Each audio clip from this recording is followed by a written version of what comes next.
Yay! And now my high frequency segment. Okay, I'm going to try and do every day a serious piece of news because I don't think we get the truth from mainstream news. But I'm also going to show up and try to remember and remind you that it's all okay. We're going to be okay. Everything's going to be okay.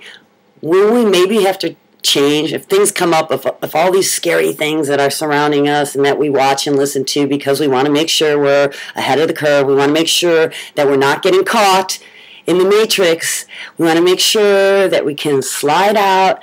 I just want to remind you that you don't really have to work at that because we're really all connected to the source. We're all connected to God's love and one another at a real base quantum physics level. We all share the space, which is 99.99% of all of us, right? And when you get in a place where you're really happy and joyful and peaceful, and that's a really important part because when you're in fear, which a lot of news can put you in fear, right? Especially mainstream news, I think that's their main agenda. It's like pump the fear, pump the fear, pump the fear, because I get caught up in it. I'm like, oh, I can't believe I got caught up in it again. And see, that's just life here on the third dimension for you because even when you're doing great and you wake up and you're like, oh my God, you're dancing around the house and you're having the greatest day, there are lower dimensional hooks that will come flying along and sometimes hook into you. And sometimes when you're in a really great spot, you can just fling them off, you know? It's just like no problem. In fact, when you're in a really great spot, they can't even hit you. That's when I talk about the Obi-Wan Kenobi stuff. When you're in a super high energy, when you're really connected to God and Source and you're just like, you know, in that glow space, you get passed right by for things. You don't get TSA, you don't get hassled, you happen to take the right way instead of the wrong way, and you run into, you know, wonderful things instead of horrible things. That is the beauty of being divinely protected. And the only way you can ensure that is to have love in your heart.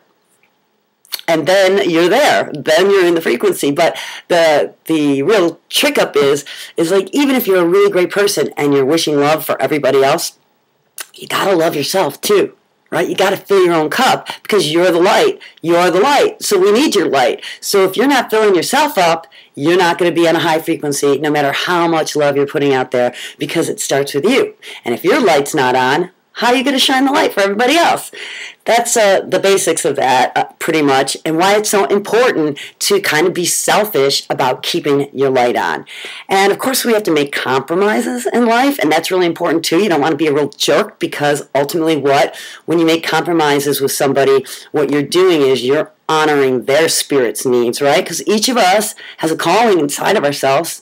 If we're honest, we either listen to it or we don't, and we shut it up for some reason or not, which is what causes a lot of people to become addicts, I might add, because they shut up their voice that's crying out to go paint or go run or go sing or go do something, and instead we're wrestling it down to the ground and like stuffing those desires under the carpet. But oh man, you don't want to look under that carpet because what's under that carpet is your happiness, and you've just been walking over it like it doesn't matter. Like, you know, doing your taxes is more important, which unfortunately in the third dimension sometimes it can be, which is why you just got to tackle those things that are negative right away and in small pieces. And for me, like when I know tax season's coming up and I just like do not really like to do math, I'll get all my friends together for a party and said, let's have a tax party. Let's get together and do this drudgery work we all hate.